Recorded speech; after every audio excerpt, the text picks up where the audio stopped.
Hello students, स्वागत है आपका पॉलिटिकल साइंस की इस दूसरी क्लास में, जिसमें आज हम बात करने वाले हैं इसका सेकंड चैप्टर। हम क्लास 9th की पॉलिटिकल साइंस डिस्कस कर रहे हैं। इसमें हम पहला जो चैप्टर था आपका व्हाट इज डेमोक्रेसी और व्हाई डेमोक्रेसी, वो क्लास कर चुके हैं, वो आप चेक कर सकते हैं हमारे चैनल पर। आज हम इसका दूसरा जो चैप्टर है उसको डिस्कस करने वाले हैं। उसके जितने भी क्वेश्चन हैं उसको यहाँ पर अच्छे से डिस्कस करेंगे। तो आज जो हमारे चैप्टर का नाम है कॉन्स्टिट्यूशनल डिजाइन, इसके ऊपर बात करने वाले हैं। तो चलते हैं हमारे क्वेश्चंस पर। जो पहला क्वेश्चन है हमारा दक्षिण अफ्रीका से रिलेटेड है, साउथ अफ्रीका से रिलेटेड। इसमें पूछा गया है दक्षिण अफ्रीका का लोकतांत्रिक संविधान बनाने में इनमें से कौन सा टकराव सबसे महत्वपूर्ण था। तो वहां पर जो साउथ अफ्रीका में यानी दक्षिण अफ्रीका में जो संविधान बनाया गया, लोकतांत्रिक संविधान बनाया गया, उसमें जो कौन सा टकराव सबसे महत्वपूर्ण था, किन किन लोगों का टकराव हुआ। तो आप जो है शायद इससे बहुत अच्छे से जो है वाकिफ होंगे किस किस का टकराव हुआ था। क्या दक्षिण अफ्रीका और उसके पड़ोसी देशों का हुआ था इसमें टकराव? बिल्कुल भी नहीं। स्त्रियों और पुरुषों का टकराव हुआ था? बिल्कुल भी नहीं। गोरे अल्पसंख्यक और अश्वेत बहुसंख्यक, एक तो ये पॉइंट हुआ, और दूसरा रंगीन चमड़ी वाले बहुसंख्यक और अश्वेत अल्पसंख्यक का। देखिए यहां पर एक बात समझने वाली है कि जो अश्वेत लोग थे दक्षिण अफ्रीका में या साउथ अफ्रीका में, तो वो जो है कम थे यानी अल्पसंख्यक में थे। तो यहाँ पर जो है ये वाला पॉइंट फिर हमें जो है क्लियर हो जाएगा कि अगर अश्वेत लोग अल्पसंख्यक में थे तो हमें आंसर मिल जाएगा, और रंगीन चमड़ी वाले बहुसंख्यक में थे, तो यही जो है टकराव था। तो यही जो है हमारा आंसर हो जाएगा ऑप्शन डी। ऑप्शन डी हमारा करेक्ट हो जाएगा। रंगीन चमड़ी वाले बहुसंख्यकों और अश्वेत अल्पसंख्यकों का जो है ये टकराव था, जिसमें जो है संविधान बनाने में जो है लोकतांत्रिक संविधान बनाने में जो टकराव हुआ दक्षिण अफ्रीका में। लोकतांत्रिक संविधान में इनमें से कौन सा प्रावधान नहीं करता। अब लोकतांत्रिक जो संविधान होगा उनमें से ये 4 पॉइंट दिए गए हैं, उसमें इनमें से किस चीज का प्रावधान नहीं किया जाता, ये आपको बताना है। तो देखें, शासन प्रमुख के अधिकार दिए होते हैं, बिल्कुल सही बात। शासन का जो प्रमुख होता है, जिसको जो है जिसके पास जो पावर होगी, उसको कुछ अधिकार दिए जाएंगे, उसको जो है बताया जाए, उसको कुछ अधिकार दिए जाएंगे ताकि उन अधिकार क्षेत्रों में वो कार्य कर सके। तो ये बिल्कुल बात सही है। शासन प्रमुख के नाम, तो ये जो लोकतांत्रिक संविधान होता है ये क्या शासन प्रमुख के नाम का जो है प्रावधान करता है? ये बात बिल्कुल सही है। उनके नाम से कोई जो है रिलेशन नहीं है इसका, लोकतांत्रिक संविधान का, उनके अधिकार से रिलेटेड है, उनके अधिकार से रिलेटेड है। अब नेक्स्ट है विधायिका के अधिकार, बिल्कुल सही, विधायिका के अधिकार भी दिए होते हैं उसमें।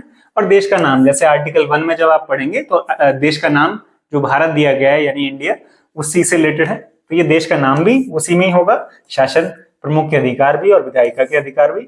पर शासन प्रमुख के नाम से रिलेटेड कुछ भी नहीं होता। तो ये जो है हमारा आंसर हो जाएगा बी आंसर हमारा करेक्ट होगा, कि जो लोकतांत्रिक संविधान में इस चीज का प्रावधान नहीं है कि शासन प्रमुख का नाम हो उसमें।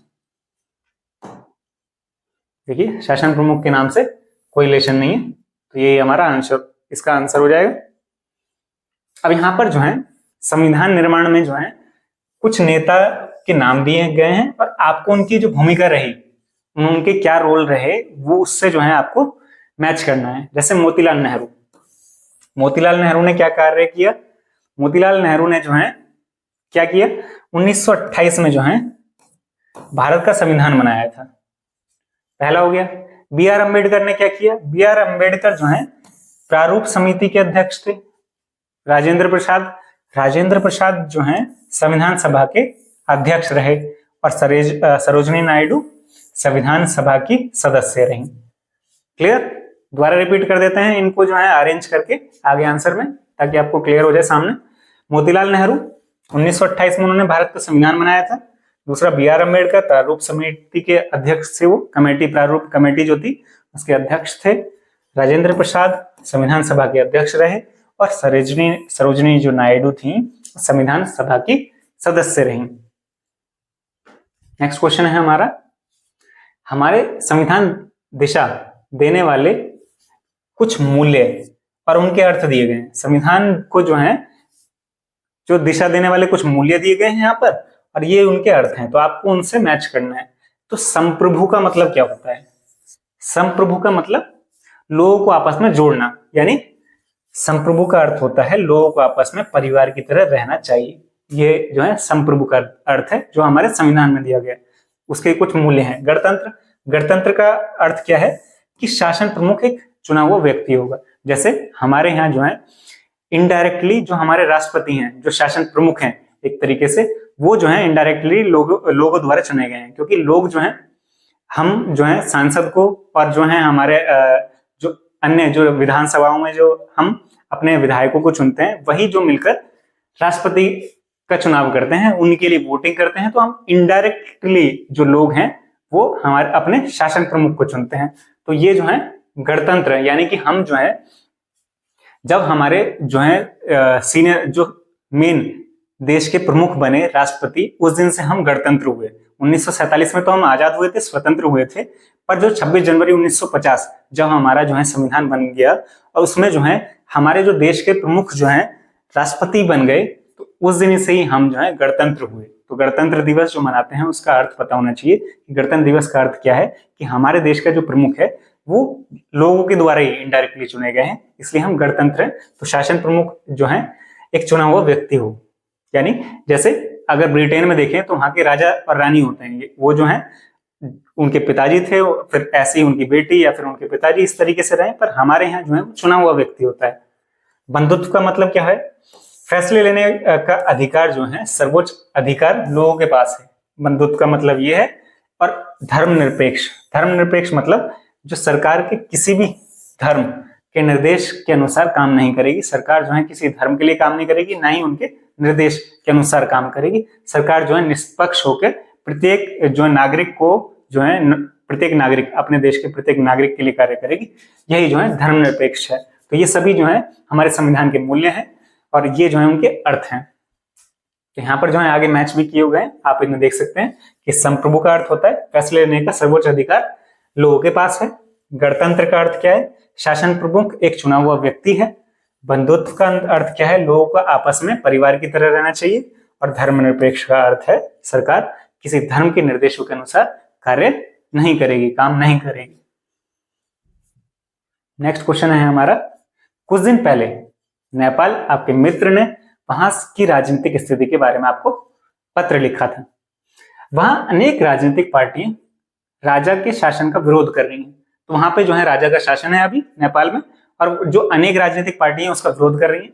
उनमें से कुछ का कहना है कि राजा द्वारा दिए गए मौजूदा संविधान जो दिया गया है राजा के द्वारा, उसमें संशोधन करके चुने हुए प्रतिनिधियों को ज्यादा अधिकार दिए जा सकते हैं। यानी जो राजा ने संविधान बनाया है उसी में ही कुछ जो है चेंजेस किए जाएं, और जो प्रतिनिधि, जो जनता के द्वारा प्रतिनिधि चुने गए हैं, उनके पास ज्यादा जो है पावर दी जाए। पहला पॉइंट तो ये हो गया। दूसरा है अन्य पार्टी क्या कह रही है। तो कुछ पार्टियों को, तो राजनीतिक पार्टियों का जो है क्या कहना है वो बता दिया, कुछ का कहना क्या है। फिर अन्य पार्टी को क्या कहना है कि नया गणतांत्रिक संविधान बनाने की नई संविधान सभा का गठन किया जाए, मांग कर रही है, और वो इस विषय में अपनी राय बताते हुए अपने मित्रों को पत्र लिखे। तो अब जो है इसमें जो है आपको राय देनी है। क्या राय देनी है कि इनमें से जो है कौन सा पॉइंट ठीक है। देखिए पहले पॉइंट के बारे में बात करते हैं।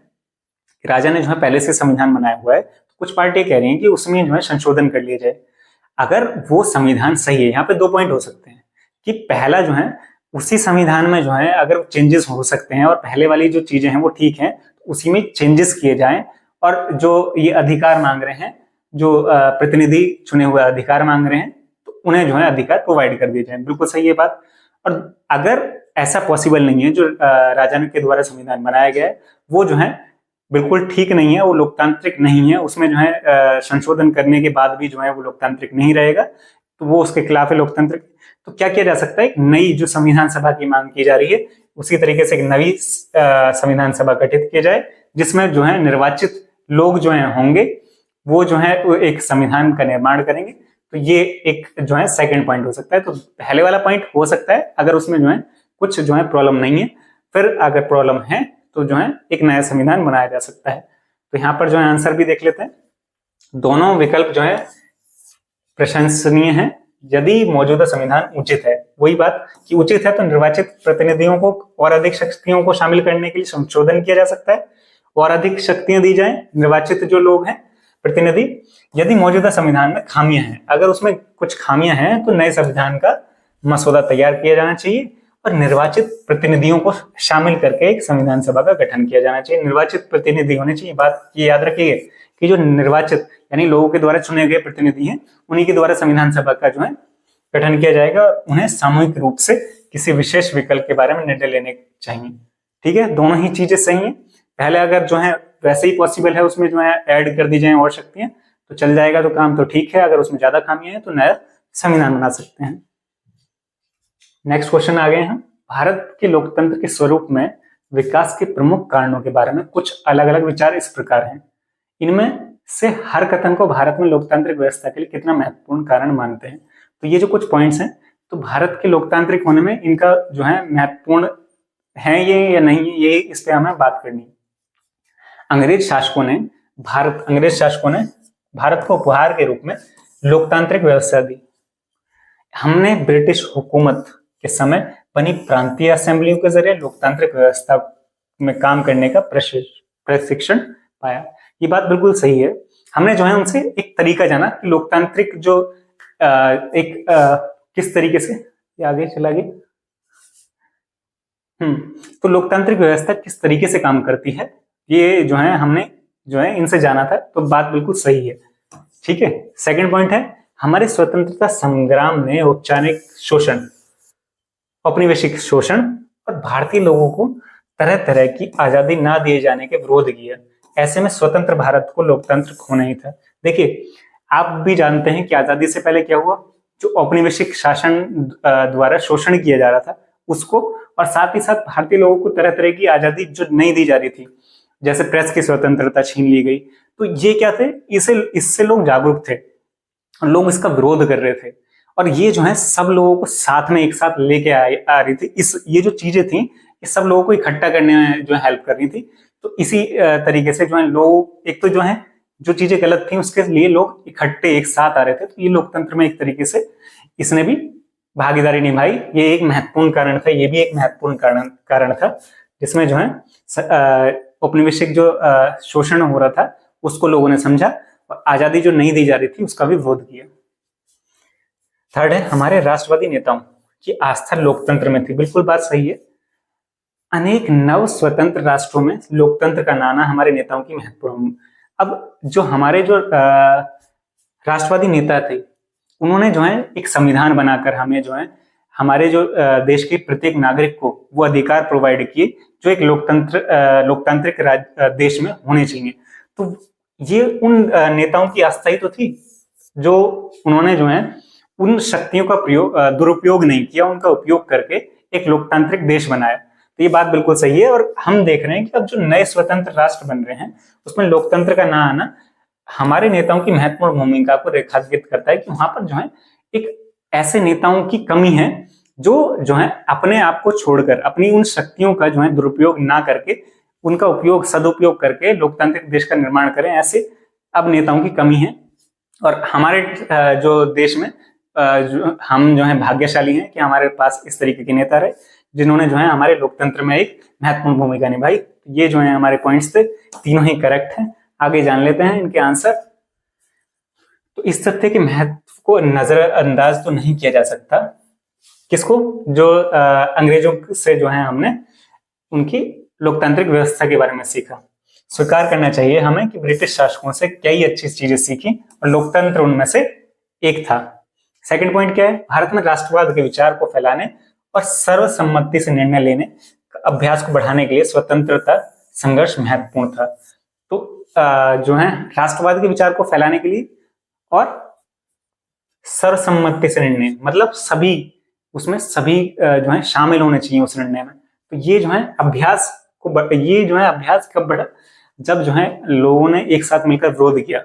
जो औपनिवेशिक शासन था उसके द्वारा जो हमारे शोषण किया जा रहा था, लोगों ने मिलकर जो है उसका जो है विरोध किया। तो ये क्या था? सर्वसम्मति से निर्णय लिए जा रहे थे और राष्ट्रवाद का विचार जो उत्पन्न हुआ उसी ने जो है स्वतंत्रता संघर्ष में महत्वपूर्ण था, ये स्वतंत्रता संघर्ष के लिए। तो ये बात हो गई सही, करेक्ट। थर्ड आगे, और हम वास्तव में भाग्यशाली हैं कि हमारे पास ऐसे नेता नहीं थे जो निरंकुश हों। निरंकुश मतलब जो है जिन पर कोई अंकुश न लगाया जा सके, जो जैसे हिटलर जैसे लोग नहीं रहे हमारे देश में, जिन्होंने जो है उन शक्तियों का जो है दुरुपयोग किया। भारत का स्वतंत्रता संग्राम समकालीन इतिहास में रक्तहीन स्वतंत्रता संघर्ष का एक मात्र उदाहरण है।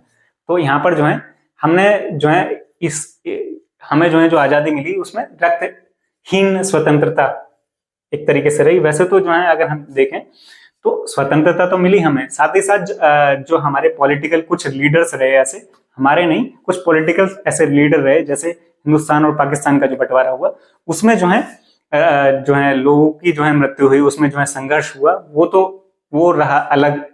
वो भी जो है हमारे जब हमारा देश आजाद हुआ उस समय ही हुआ। तो यहाँ पे जो है रक्तहीन स्वतंत्रता संघर्ष का एकमात्र उदाहरण है। तो ये जो है पॉइंट थोड़ा वैलिड नहीं होगा यहाँ पर, यह संभव हो सकता है परंतु अन्य देशों के कंपैरेटिवली वो जो है बिल्कुल सही है।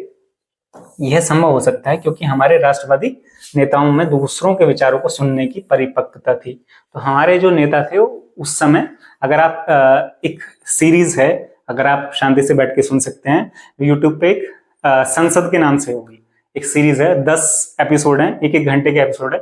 अगर आप देखेंगे उन्हें तो आपको जो है उसमें समझ आएगा कि किस तरीके से जो है एक विचार को रखने का तरीका क्या होता है संसद में।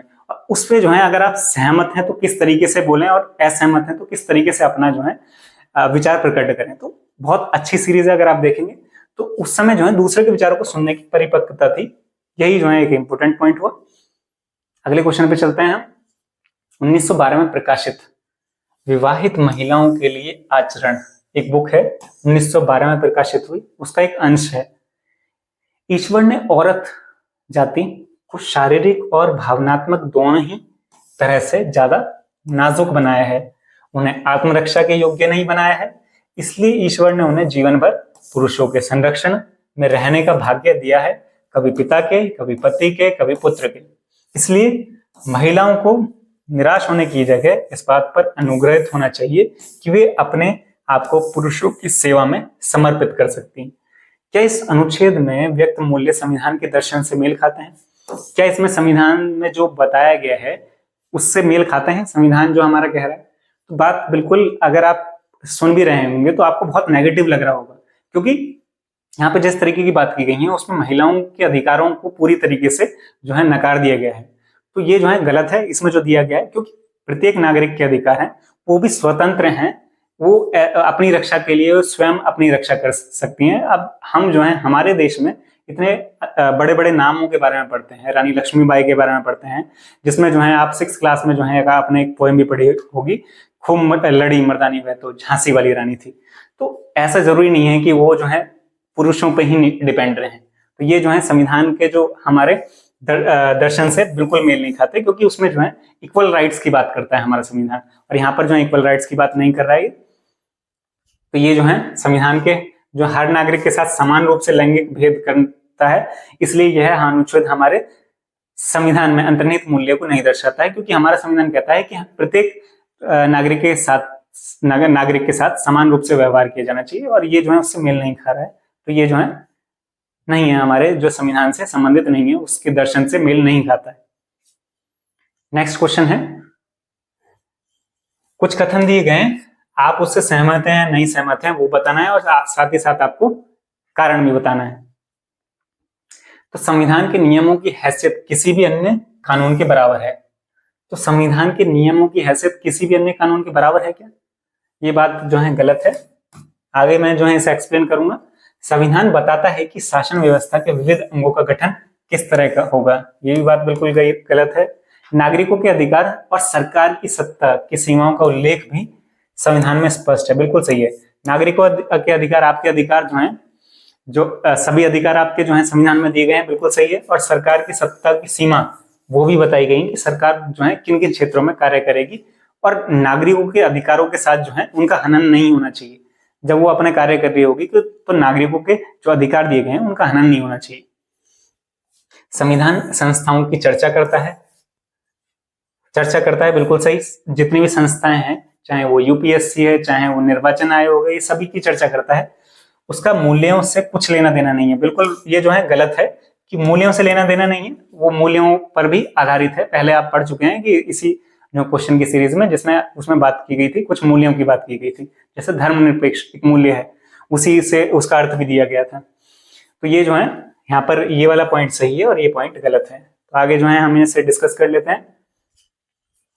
यह एक सही कथन है क्योंकि संविधान के नियमों, सही कथन नहीं है क्योंकि संविधान के नियमों का अधिकार किसी भी अन्य कानून की तुलना में बहुत अधिक है।